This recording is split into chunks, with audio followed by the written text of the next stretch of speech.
So national security is a very broad term which encompasses many issues.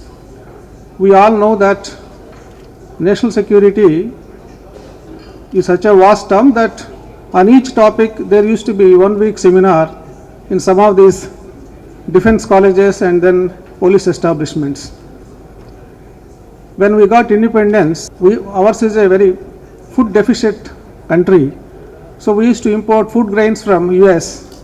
It's called ship to mouth. The ship used to come and then it used to be transported. Immediately it used to be consumed. So from 55 million tons of food grains, now we achieved 250 million tons, which is not a small achievement. So this food security, because ours is a democratic country and huge population is there and it's still growing. So food security is one of our national security imperatives. While delivering the K. Subramanian Memorial Lecture, the then Home Minister Sri P. Chidambaram mentioned 3 aspects. One is the quality of human resources a country possesses. The second one is the technology. The third one is money. These 3 factors influence national security. Unless money is there, you can't meet the other 2 objectives: human resources development and of course technology. So what are the components of national security? What are the factors that influence national security? The factors that influence national security are broadly, one is geography, the second one is of course the demographics, the third one is the quality of human resources, external factors and level of development and technological innovations. So these are broadly the parameters that influence national security. Because US felt that it is very safe from attacks because it is surrounded by very safe seas, so seas on all sides, so it was not possible for any other country to attack it.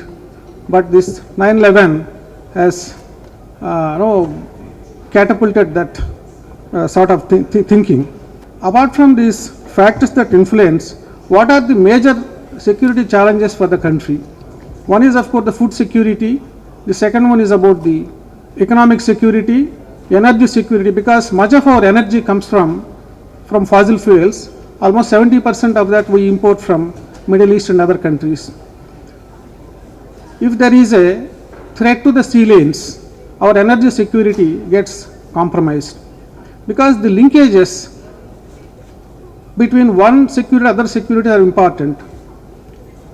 Climate change is there. Climate change directly affects our food security. It also affects our infrastructure.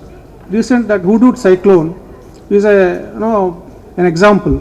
So there are linkages. For example, if there is a free flow of arms and explosives, it is very difficult to contain internal security. So therefore, these linkages are very important. If there is no effective criminal justice system, then internal security goes for a toss, and the external elements can easily utilize the weaknesses here to exploit, to achieve their objective. Apart from the military threats, there are quite a good number of non-military threats to the country, like your regional, ethnic, religious. These are the non-military threats that needs to be looked into. Now security scenario is becoming very complex. It also varies from time to time, from place to place, and also depending on the external factors also it varies. It is a very dynamic concept. The area here in Madhapur, where most of the software firms are located, it is one of the most important areas for the growth of not only Hyderabad, for the country as well. While delivering the inaugural address, Mike Millen was telling that there are about 3,500 organizations which are involved in the security of that Overseas Security Council, because when it's a backup office for their operations, it is our job to protect them as well. I read while reading one book, there is a one mile island in London where the financial establishments are located. If anyone moves in that area for 8 hours, he is captured 2,200 times. That means for every movement, his image is captured wherever he goes. unobtrusively. Some places vehicles are not allowed. Necessarily the vehicle has to be stopped and then the guy has to walk down. So therefore, security has to be taken care of while while we are planning for the establishment itself. Because normally our concept is security is not given so much importance. In the present day world, security assumes so much importance. It is just not the government alone. It is the organizations, it is everyone's responsibility. In an organization, right from the lowest person to the topmost person, everyone has to be sensitized about the imperatives of security.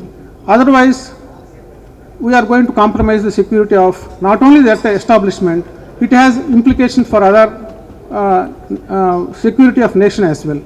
While talking about the regional perspective, KC Reddy has already mentioned about the IS, because radicalization is one aspect we need to keep in mind. What is this radicalization? It's a process by which people take to extreme use. Where do they get radicalized? Through the internet, through other mechanisms like madrasas in some places, some mosque. For example, in Pakistan, it's the Lal Masjid, which was where this lot of radicalization took place. And the Pakistan government has to attack that Lal Masjid some years back. Therefore, radicalization, the extreme, because once a person gets radicalized, could be on any spectrum, left, right, or Hindu or Muslim, whoever it may be, or Christian. It was an empirical study was done by psychiatrists. They came to the conclusion that only 5 to 10% can be de-radicalized. Radicalization is a very slow process, so it doesn't take place overnight. You must be remembering there is one case. This guy is from Bangalore. He has done his engineering here, PG here. He went to UK, Scotland for doing his PhD. He was very nice. His parents are educated.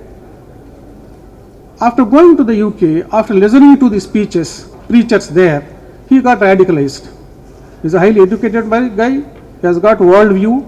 And then, while going to attack the airport there in Scotland, that explosion took place and he got killed there. Still he was alive. When he was alive, he was telling that